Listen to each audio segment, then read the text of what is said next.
esconder minha gordura. Vê. Você conseguirá largar a carne e vai se tornar uma vega como eu, com certeza. Não se preocupe. Fale para mim qual foi o progresso dessa semana. Algum progresso pelo visto? Não, né?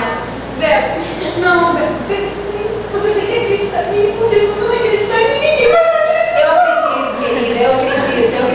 Nós iremos conseguir, você vai se tornar uma vega, vai ficar magrinha. Pode falar. O espaço é seu, aqui todo mundo pode falar. Olha só, no café da manhã, eu nem tô comendo mais presunto. Eu só como no almoço, eu não vou criticar a carne não, mas no jantar, eu cheguei a carne, eu tô comendo mortadela.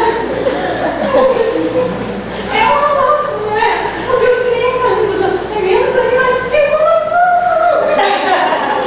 Camila, é uma brincadeira. Você não consegue, você vai parar, você é fraca demais.